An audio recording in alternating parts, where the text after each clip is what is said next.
Audiolibro Correr o Morir, Kilian Jornet, 2011. A Nuria, por enseñarme el camino e iluminarlo cuando oscurece. Manifiesto del Skyrunner. Kiss or kill, besa o mata, besa la gloria o muere en el intento. Perder es morir, ganar es sentir. La lucha es lo que diferencia una victoria a un vencedor. ¿Cuántas veces has llorado de rabia y de dolor?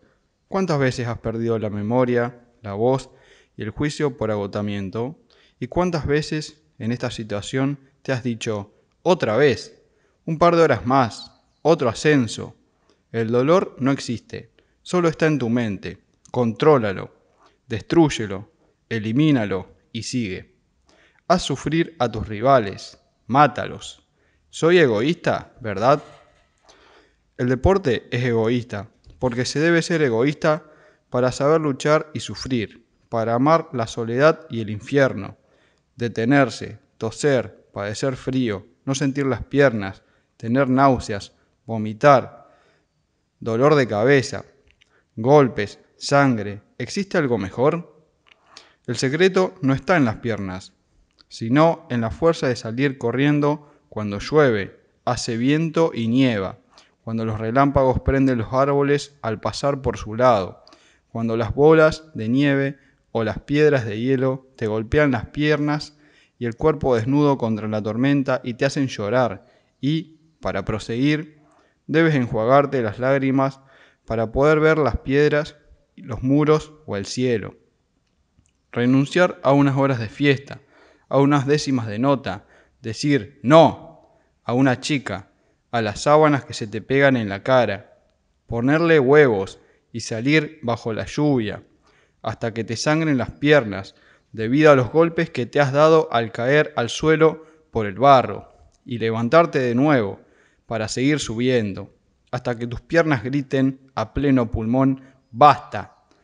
Y te dejen colgado en medio de una tormenta en las cumbres más lejanas, hasta la muerte.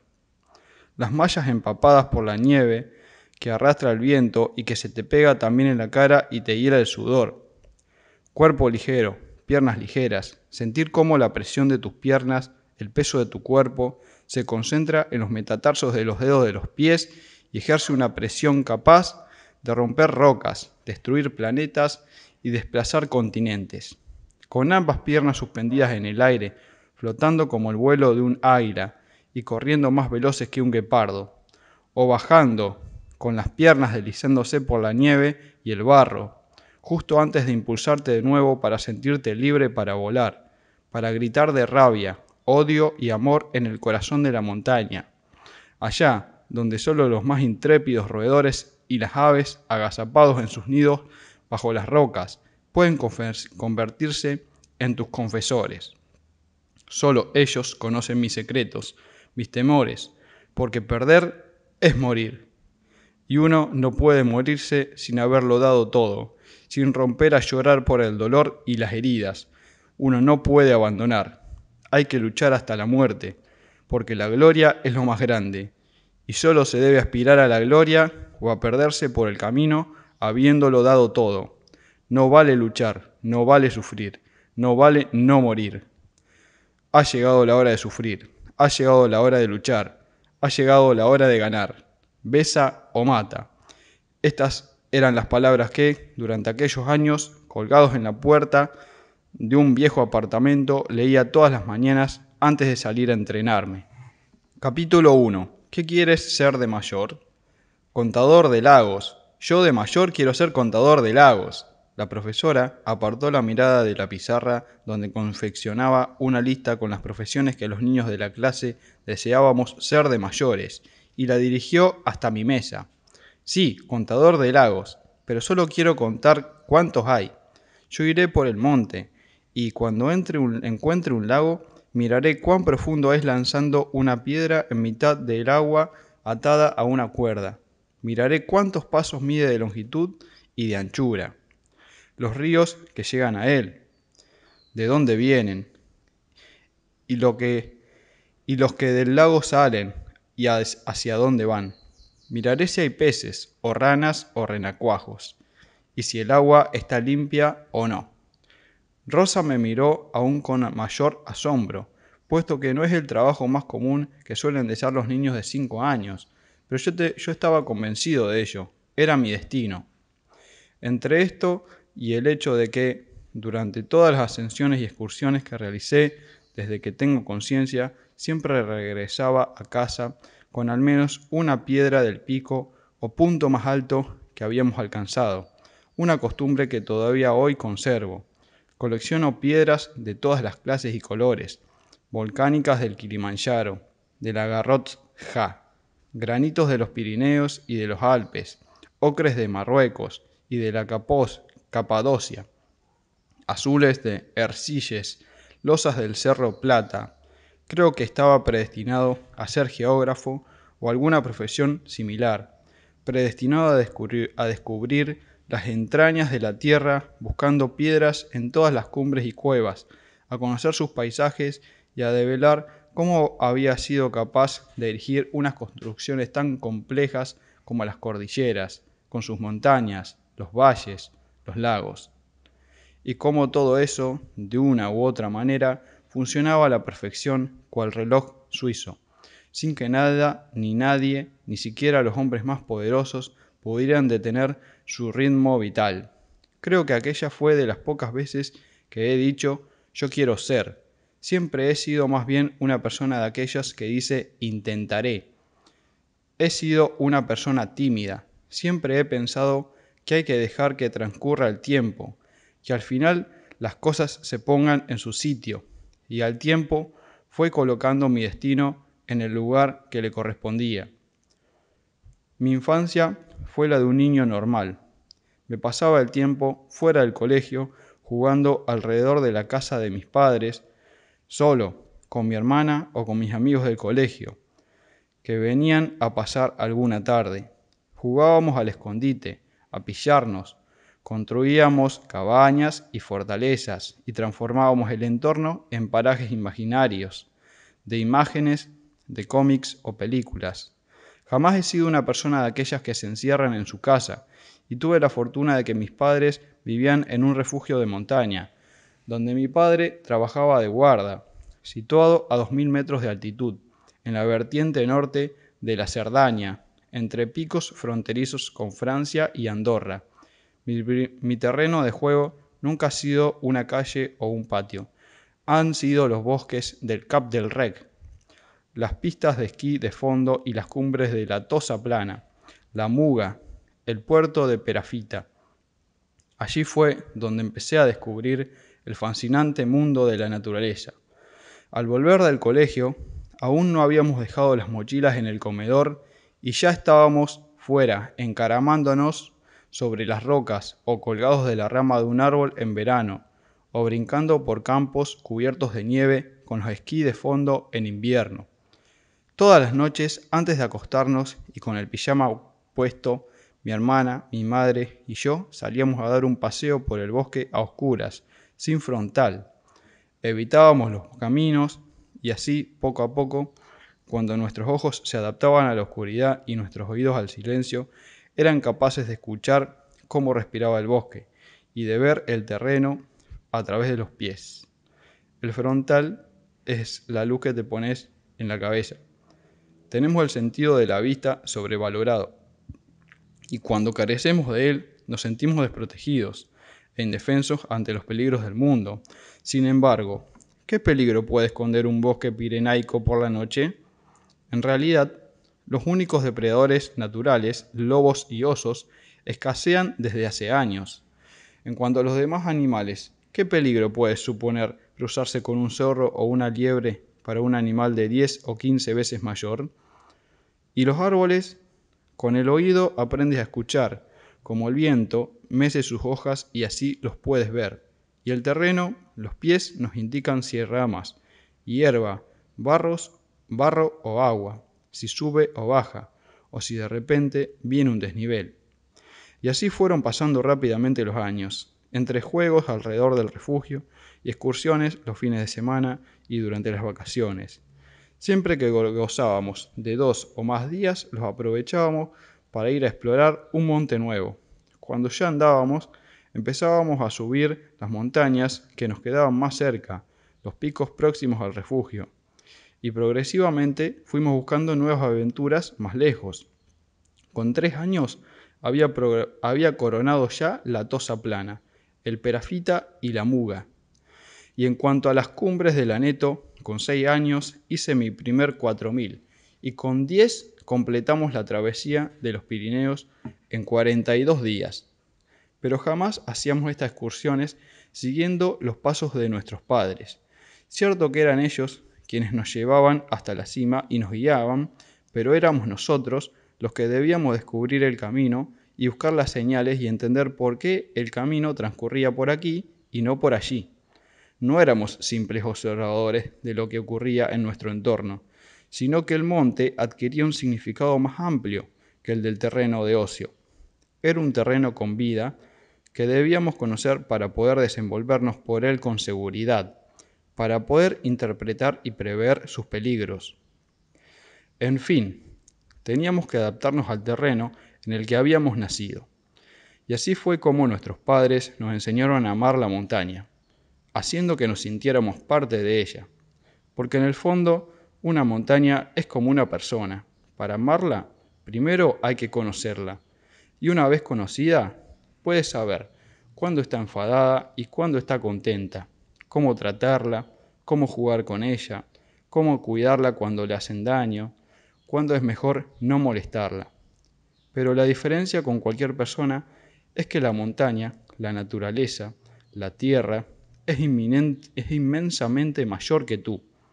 No hay que olvidar nunca que tú solamente eres un pequeño punto, un puntito en el espacio, en el infinito, y que es ella quien decide en cualquier instante si quiere borrar o no este punto. Con 8 años hice una excursión que se me ha quedado grabada en la memoria y que a menudo recuerdo mientras corro. Llegábamos a La Coruña. El tren se apeó y salimos afuera. El tiempo era fresco y pese a que no llovía, parecía que en cualquier momento empezarían a caer las primeras gotas. Sacamos las bicicletas y nos pusimos a pedalear. Yo llevaba la bicicleta de montaña de mi madre. Era bastante nueva y aunque los pies apenas me llegaban a los pedales, no me despegaba de la bicicleta, debido a sus decoraciones de todos los colores que envolvían los radios de ambas ruedas. Mi hermana contaba 7 años y su bicicleta la había acompañado los últimos 3 años de su vida. Aunque la bicicleta se encontraba en perfecto estado, ella había crecido durante aquellos años y tenía que pedalear muy deprisa para poder seguir la marcha. Mi madre, que tenía algunos años más, montaba una antigua bicicleta Peugeot de carretera con los cambios en el cuadro, y encima de la rueda trasera llevaba atada una gran mochila con todo lo necesario para pasar los 3 una semana pedaleando y durmiendo por Galicia. Salimos en dirección sur y sin muchos problemas fuimos avanzando con una más que aceptable coordinación de ritmos. Yo iba el primero con la enorme bicicleta, mi hermana me seguía haciendo más pedaleos que un remero de una galera y mi madre andaba arriba y abajo para controlar que los dos fuéramos bien. Con la niebla meona que nos dejaba empapados todo el día, llegamos a Santiago de Compostela y en uno de los descansos que hacíamos, mirando un antiguo mapa de carreteras Michelin, mi madre me dijo: Kilian, debes seguir esta línea, señalando la línea blanca junto a la carretera, y no abandonarla en ningún cruce, ya que te encontrarás una carretera que seguirá hacia la derecha. ¿Entendido? Lo había comprendido perfectamente. Me puse a pedalear concentrado en la línea blanca, con trozos discontinuos de la carretera, mientras mi madre me seguía desde lejos con mi hermana. Empezaron a llegar los cruces. Los coches me adelantaban por la derecha y por la izquierda, y los autocares y los camiones me pitaban y abroncaban. Pero yo seguía fielmente las indicaciones y me concentraba en no abandonar la línea. De repente vi a mi madre corriendo con la bicicleta en la mano en el extremo izquierdo de la calzada. Gritaba fuerte para que me apartara del medio de la carretera. «¡Kilian! ¿Pero qué haces? Sal de medio de la autovía». Por alguna de las coincidencias del momento, al pintar las carreteras de la línea que estaban siguiendo, me conducía directamente al segundo carril de la autovía que entraba a Santiago, y yo, convencido de las palabras de mi madre, no la abandoné ni un centímetro. Me aparté hacia donde estaba mi madre, que, sudando por el esfuerzo, me abrazó y después arregló la rueda que había pinchado en mi persecución. Los 3 siguientes días fueron una dura batalla contra el viento del norte que soplaba. Íbamos siguiendo los sinuosos trazados de las carreteras de la costa y el viento nos empujaba con fuerzas hacia atrás. Mi hermana pasaba apuros para subir con su bicicleta pequeña y mi madre nos controlaba al mismo tiempo a mí, que me lanzaba a toda velocidad, y a ella. Pese a todo, una tarde de nubes finas y aire fresco, llegamos al cabo de Finisterre. Fuimos testigos de un precioso crepúsculo en el horizonte, sobre el mar. Lo que no habíamos pensado muy bien es que, una vez el sol se pone, la luz desaparece. Como siempre, nos pusimos en marcha para desandar el camino, y yo solo tenía en la cabeza algo que me había dicho mi madre: apéate en el camping de las puertas verdes con 2 banderas delante. Yo vendré con Naila. Me puse a pedalear y con todo lo que daban de sí mis piernas empecé a hacer kilómetros y más kilómetros. A mi derecha empezaron a ocultarse las playas y a aparecer el monte. Qué raro, creía que el camping estaba más cerca.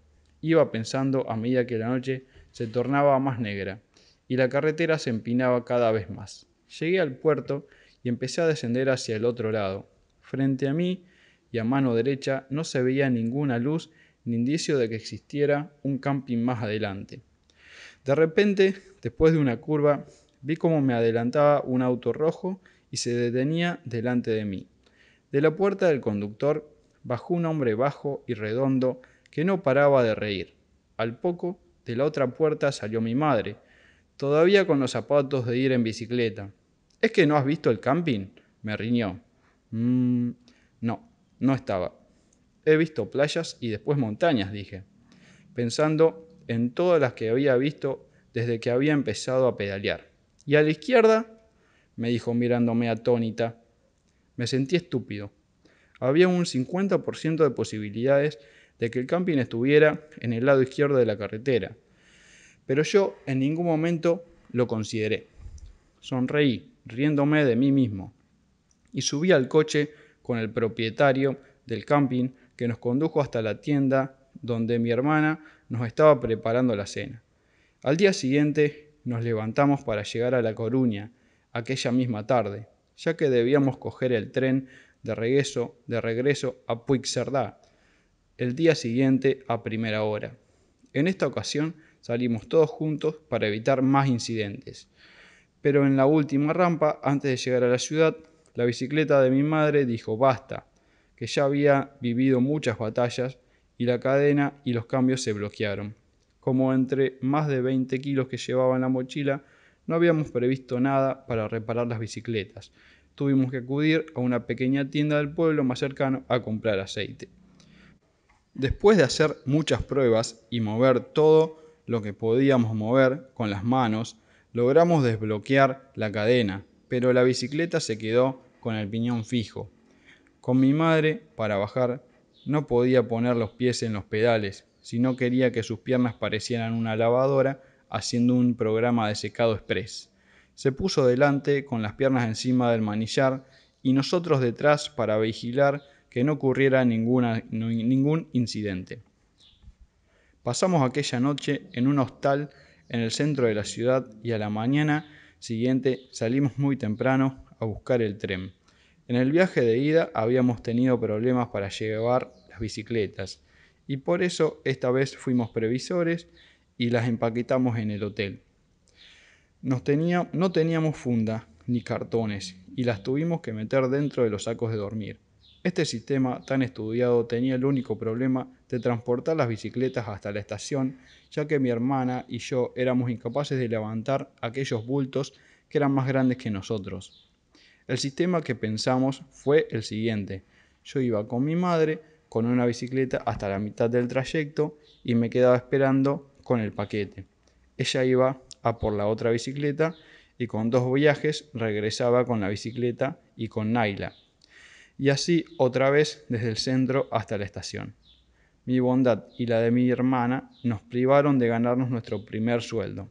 La gente, al pasar por nuestro lado y ver a un niño o una niña solos, con expresión cansada, después de días de esfuerzo y con la ropa sucia de las cadenas de las bicicletas, sentados junto a un gran saco de dormir, abría su corazón y nos ofrecía dinero para comer. Nosotros mirábamos a los transeúntes con asombro, sin entender qué les hacía pensar que estábamos tan delgados, si pocas horas antes habíamos desayunado, y naturalmente rehusábamos su dinero. Al final, llegamos los 3 a la estación de tren, donde, por orden del revisor, tuvimos que sacar las bicicletas de los sacos de dormir y permanecer en la zona de puertas, mientras íbamos moviendo las bicicletas de derecha a izquierda para que los pasajeros pudieran entrar y salir del tren en cada estación, hasta que al cabo de unas horas una azafata se compadeció de nosotros y nos ofreció la sala donde guardaban el material del tren para dejar las bicicletas y así pudimos dormir hasta llegar de nuevo a casa. Y las excursiones pasaron de juego a actividades y de actividades a deporte.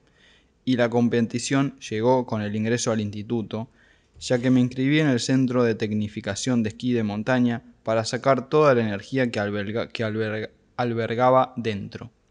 Y empezaron los entrenamientos, las carreras arriba y abajo, primero a lo largo y ancho de los Pirineos, y luego por toda Europa. Llegaron los primeros resultados, y con ellos las ganas de mejorar, con ayuda de Maite Hernández, Jordi Canals y todo el equipo del Centro de Tecnificación, sin olvidarme de mi madre, que me llevaba de aquí para allá para poder entrenarme por la mañana antes de entrar al instituto. Parecía que mi carrera iba lanzada y que los mayores éxitos estaban aún por llegar, pese a ganarlo todo en categorías inferiores. Sin embargo, la vida siempre nos pone obstáculos. El 22 de diciembre de 2006, justo el día siguiente de haber ganado por primera vez a mi referente, Agustín Rock, volviendo a casa desde la autoescuela, al saltar de una calle a otra, como había hecho en tantas ocasiones, mis pies no pudieron coordinarse y me caí al suelo con un gran impacto. Sentí un fuerte dolor en la rodilla izquierda y en la mano derecha. Llegué a casa como pude y me senté en el sofá esperando que la inflamación bajase y el dolor remitiera. Lejos de eso, ya de madrugada, mi rodilla estaba tan hinchada que, pese a mis reticencias, me llevaron al hospital. Te has roto la rótula de la rodilla y el metatarso de la mano, me informó la doctora, mientras el mundo se me desmoronaba al escuchar estas palabras. Lo mejor es operarte cuanto antes y ponerte un cerclaje. Esperemos que quede perfecto. La decisión se antojaba dura y yo en aquellos momentos era incapaz de pensar con claridad.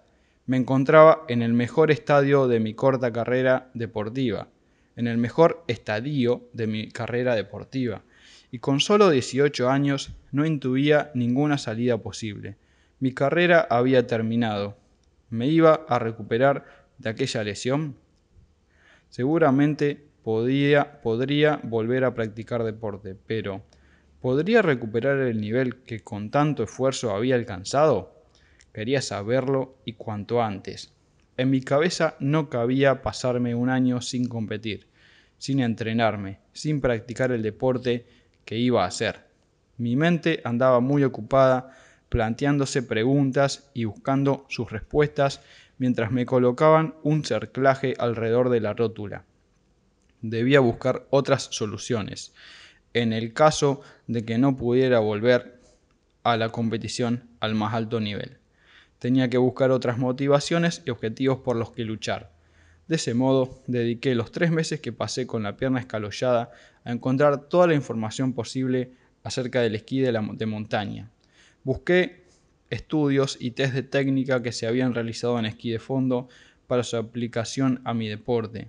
En libros de psicología busqué cómo mejorar tácticamente.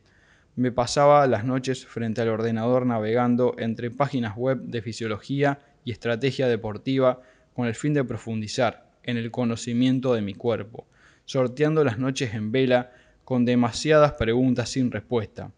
En marzo acudí al hospital para que me quitaran la escayola. Tuve una enorme decepción al ver por primera vez mi pierna al cabo de tanto tiempo. No. Aquella era mi pierna. No era posible. Mi pierna era muy musculosa y fuerte. No era posible que aquel pedazo de alambre peludo fuera mío. Dios mío. Entonces sí lo vi negro. Busqué consuelo en pensar que por lo menos, gracias a los conocimientos adquiridos durante aquellos 3 meses de investigación intensiva sobre el deporte, podría seguir de un modo u otro vinculado al deporte. Las primeras sesiones con el fisioterapeuta fueron terribles. Era incapaz de doblar la pierna sin la electroestimulación. Era incapaz de sostenerme de pie sin la ayuda de una muleta. ¿Cómo iba a correr de nuevo si no podía sostenerme de pie? Sin embargo, poco a poco fui mejorando y la pierna empezó a ganar grosor. Una semana después ya era capaz de sostenerme de pie sin ayuda del bastón. Y si me sostenía de pie, quería decir que podía hacerlo encima de unos esquíes, ¿no? Lo probé. Me dirigí a las pistas de esquí y me puse las botas por primera vez en los últimos 4 meses. Pensaba que seguramente a los médicos no les haría ninguna gracia que esquiara, pero al fin y al cabo solo estaba de pie y las botas me sujetaban el pie. Era lo mismo que encerrarme en casa y hacer ejercicios de gimnasia. Empecé a subir por las pistas y pese a mi patético estado de forma, me di cuenta de que podía hacerlo, de que podía volver a ser quien era. Sentí cómo por mis venas empezaba a circular la adrenalina. Alcancé la cima de las pistas con la excitación de quien acaba de vencer en la prueba reina de los Juegos Olímpicos. Me puse a cantar, a bailar y a gritar sintiéndome el único habitante de este mundo. Con todo, después de tanto tiempo sin realizar esfuerzos, la destrucción de neuronas debió haber sido bastante alta. Y después de la subida de adrenalina, la conciencia volvió a subir su lugar y la pregunta básica tomó cuerpo. ¿Cómo diablos voy a bajar? La excitación al ver que podía volver a esquiar me había impedido plantearme que después del ascenso me aguardaba, evidentemente, el descenso. Empecé a bajar a caballo de un amigo que me ofreció su espalda para soportar mi peso. A medio camino nos dimos cuenta de que no era la mejor solución y proseguí el descenso con una sola pierna, la buena, y la pierna mala doblada para evitar su roce con el suelo. A partir de aquí me marqué un único objetivo: convencer a los médicos y fisioterapeutas para poder empezar a entrenarme. El principio fue duro. Con una sonrisa de oreja a oreja, le conté a la doctora que había ido a esquiar y que no me había ido del todo mal. La respuesta fue clara y contundente. «Vuelvo a escalollarte». No, por favor. Haré lo que sea necesario. Gimnasio, piscina, fisio, pero escayola no, por favor. Cuando comprobé que la vía médica estaba completamente obstaculizada, me centré en mi fisioterapeuta. Me dijo que cuando doblara la pierna a 90 grados podría ponerme con la bicicleta estática y mientras tanto podía ir a la piscina para andar bajo el agua. A partir de entonces empecé a hacer todo lo posible para doblar la pierna. Me sentaba encima para presionarla, me colgaba pesas cada vez mayores para que la articulación fuera ganando en movilidad y, poco a poco, avancé algunos grados. En cuanto a la piscina, fui un día, pero vi que andar bajo el agua y dar vueltas en una balsa rodeado de jubilados no era lo más divertido del mundo. Así que llegué a la conclusión de que era posible reinterpretar las palabras del fisioterapeuta. Él me había hablado de andar bajo el agua. Al fin y al cabo, la piscina es agua y nieve vienen a ser lo mismo, solo cambia su estado. ¿Qué culpa tenía yo de que la física fuera tan caprichosa? Así que me puse a andar con los esquís en los pies sobre la nieve, hasta lograr 3 semanas después los ansiados 90 grados. Y luego me senté ya sobre una bicicleta estática. La primera sensación no salió del todo mal, y el fisioterapeuta me comentó que podía ir al gimnasio Puigcerdá a someterme a sesiones de bicicleta estática. Acudí al gimnasio, cierto, y aguanté 15 minutos sobre la bicicleta mirando los videoclips de la pantalla de televisión que tenía enfrente, pero llegué a la conclusión de que, en el fondo, 90 grados son 90 grados en una bici estática y también en una bici de carretera. Miré por la ventana, daba el sol y la temperatura era buena. Me fui a casa, cogí la bicicleta y salí a dar una vuelta, un puerto, otro puerto, y así empecé a alternar las bicicletas con esquís y las de bicicleta. Alternar las salidas con esquís y las de bicicleta. En el fondo, yo hice todo lo que me dijeron, andar con agua e ir en bicicleta, aunque por si acaso era mejor no especificar las circunstancias si no era necesario. El problema llegó cuando la doctora vio las clasificaciones del Campeonato de Cataluña de esquí de montaña.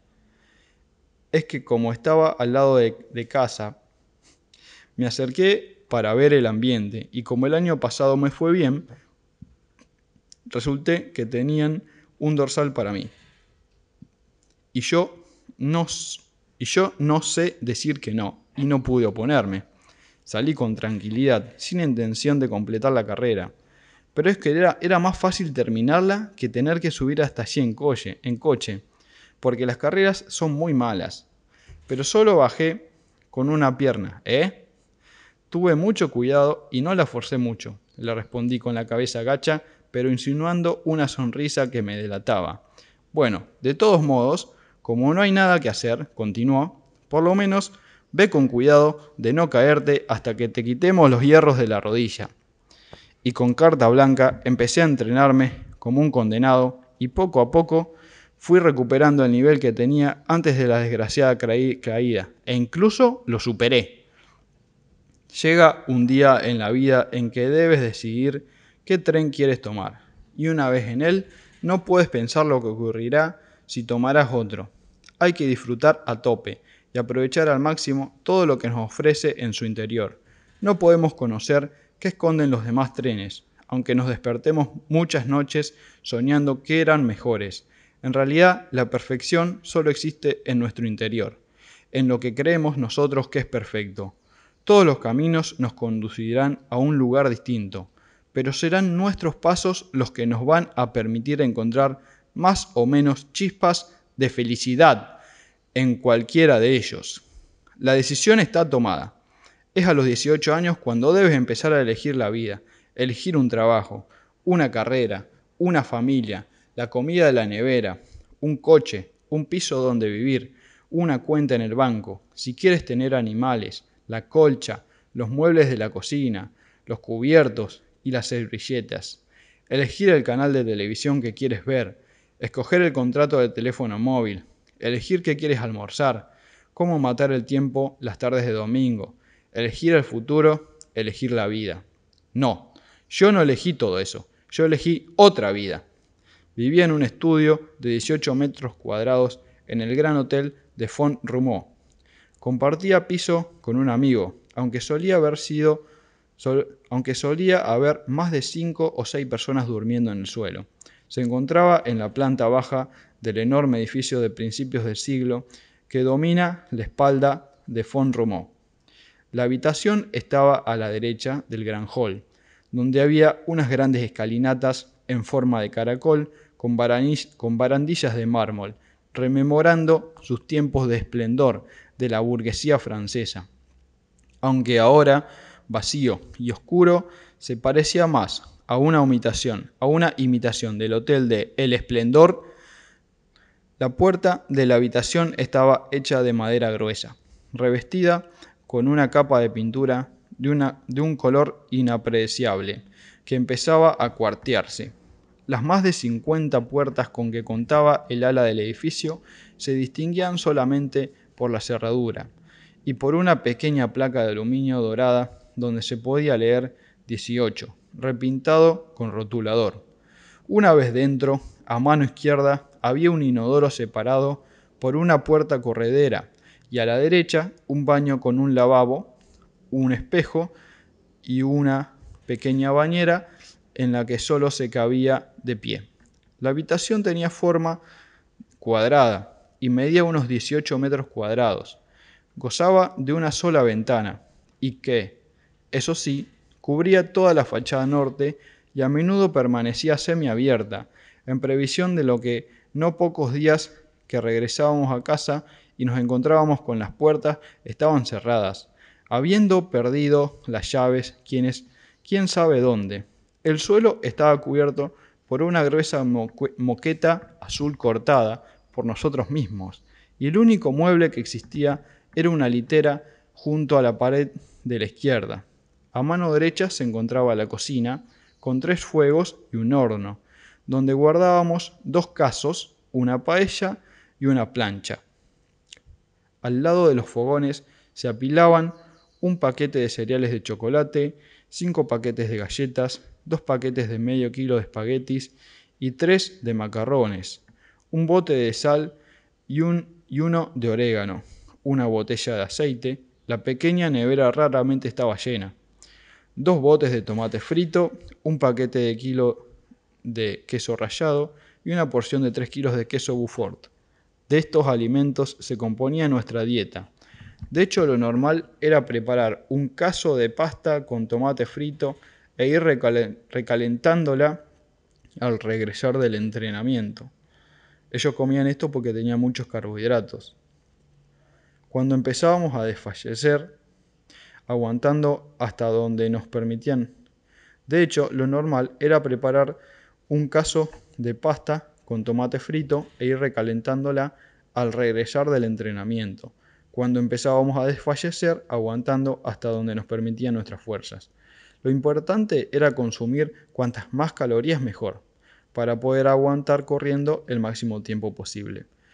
Enfrente de la litera, encima de una silla, teníamos un pequeño televisor, siempre con el mismo DVD puesto, La técnica dei campioni, donde se presentaban grabaciones y análisis técnicos de los más grandes esquiadores de montaña del momento. Antes de salir a entrenarnos, una sesión de video nos aportaba la motivación para salir al 200% e intentar imitar los virajes de Stefan Brousse o el bastoneo de Guido Giacomelli. La ropa estaba amontonada en el suelo, bajo la ventana, en 2 pilas. Detrás de los pantalones, camisetas y jersey de vestir, y delante la ropa de entrenamiento, los monos de esquí, las camisetas térmicas, los pantalones y las mallas, los guantes, las gorras. Junto a la ropa, el taller de material, la plancha y las ceras para los esquís, tijeras, cúters, trozos de tela de todas clases, una sierra radial, cuerdas y cordinos con los que construimos y también destruimos, armábamos y desarmábamos todo el material que poseíamos. El resto de la habitación estaba cubierto por lo que llamábamos nuestras primeras novias, las bicicletas, las bambas, es decir, las zapatillas, las botas y los esquís, que dentro del estudio gozaban de un trato preferencial.